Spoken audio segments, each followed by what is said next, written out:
Olá, bem-vindos a mais um módulo do curso de Programação para Dispositivos Móveis do programa Prodigy. Este curso é da responsabilidade do ISEL, IPL, e é lecionado por mim, Paulo Pereira. Neste módulo vou apresentar-vos alguns dos componentes Compose responsáveis pela implementação de políticas de disposição de elementos no ecrã, designados de layouts. O que é então um layout? Layout é um composable cujo propósito é implementar uma política específica de disposição de elementos no ecrã.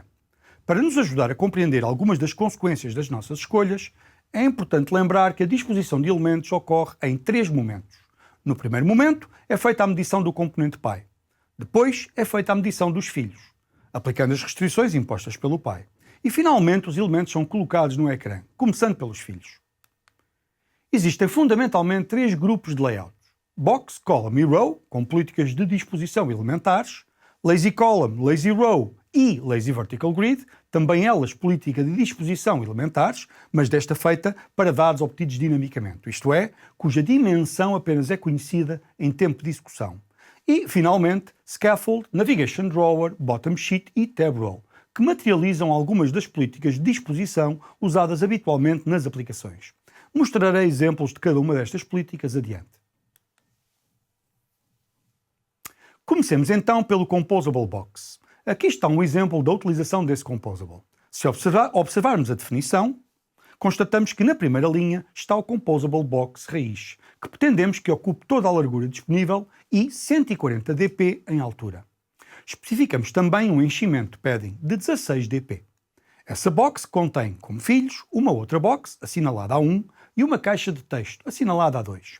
A box assinalada A1 é suposto ocupar toda a área disponível no pai e ter uma cor de fundo cinzento claro. Já a caixa de texto deverá ocupar apenas a área necessária para mostrar o seu conteúdo e ter como cor de fundo um cinzento mais escuro.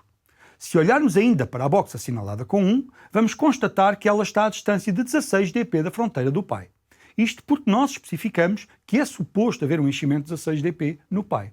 Lá está, a restrição imposta pelo pai está a determinar a forma como o filho é disposto. E finalmente, só em jeito de curiosidade, um primeiro exemplo do alinhamento que podemos usar. Temos aplicado à caixa de texto, assinalada com 2, o alinhamento Bottom Start, que significa coloque-se esta caixa de texto alinhada no canto inferior esquerdo do espaço disponível no pai. Outro exemplo da utilização do Composable Box, desta feita para ilustrar alguns dos possíveis alinhamentos, é o que aqui apresento. Como podemos observar, assinalado com 1, a box exterior tem uma dimensão de 200 dp, um enchimento a toda a volta de 16 dp e tem uma fronteira de cor vermelha. Essa box contém três filhos com o texto Top Start, Center e Bottom End, servindo como exemplos da utilização destes três possíveis alinhamentos. Como podemos observar uma vez mais, o enchimento aplicado no pai determina a forma como os filhos são condicionados em termos da sua disposição.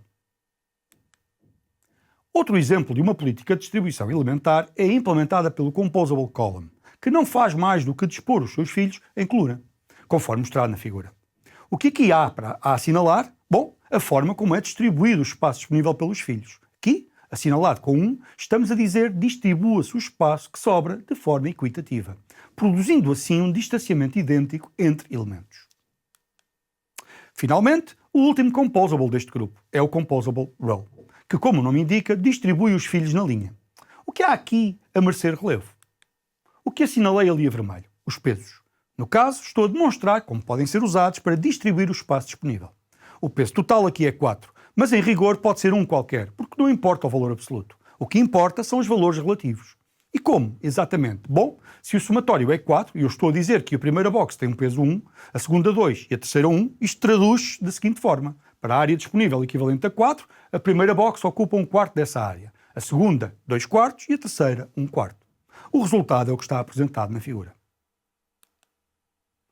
Olhemos então agora para os composables que são usados quando a dimensão dos dados a apresentar é apenas conhecida em tempo de execução.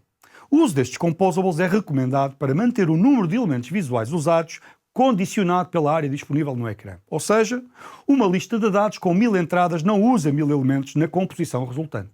Em vez disso, a dimensão da composição é apenas em função da área disponível no ecrã. O primeiro exemplo é a Lazy Column. Trata-se de uma política que dispõe os elementos filho em coluna.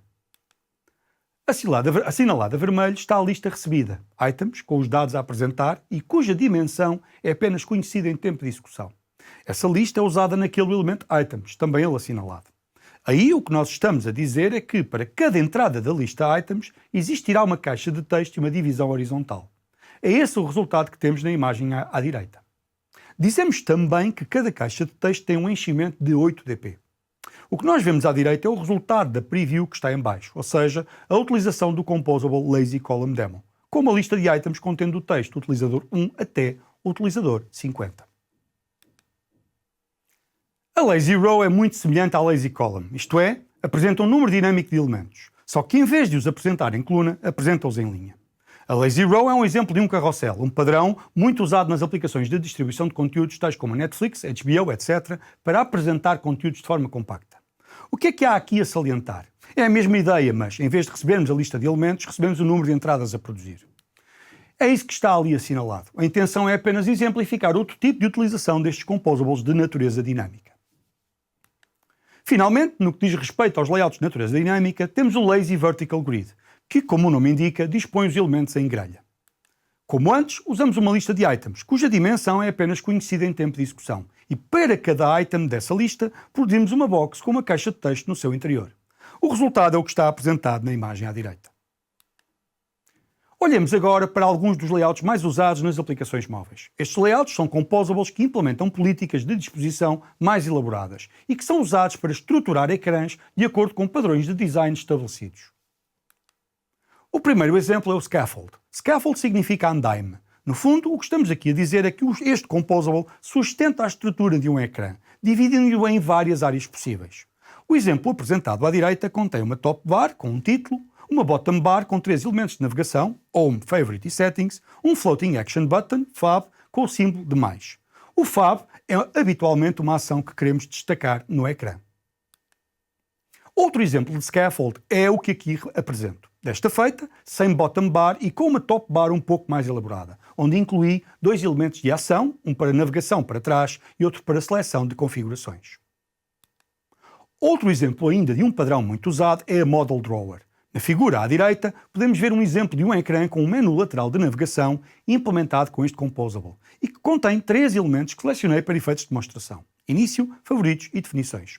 Quando o menu está recolhido, o ecrã apresenta apenas um ícone no canto superior esquerdo. Quando o utilizador clica nesse ícone, o menu é revelado, permitindo a seleção de uma das opções possíveis. Ainda outro exemplo é a Bottom Sheet. O conjunto de ações que é apresentado na figura à direita é um exemplo de Bottom Sheet. As Bottom Sheets são usadas para apresentar um conjunto de ações relacionadas com o contexto atual e são reveladas por um gesto do utilizador, de baixo para cima. Finalmente, o último exemplo de um padrão de disposição muito usado que aqui apresento é o Tab Row. Na figura à direita, podemos então ver uma fila de tabs, abas, que quando clicadas mudam o conteúdo apresentado ao centro. A ideia em geral é que quando clicada uma das tabs, o conteúdo apresentado ao centro muda. Não é o comportamento que aqui temos, porque isto é apenas um exemplo, mas é esse o comportamento habitual. Deixo-vos agora um conjunto de links para catálogos que podem encontrar online com os componentes disponíveis, no caso Material Design 3, entre outros. E assim termino. Nesta sessão olhámos para as principais políticas de disposição disponíveis na biblioteca Jetpack Compose. A sessão foi sobretudo informativa. O propósito foi criar expectativa acerca do tipo de experiências de utilizador que se podem construir com alguns dos componentes já disponibilizados pela framework. Espero que ajude e até à próxima.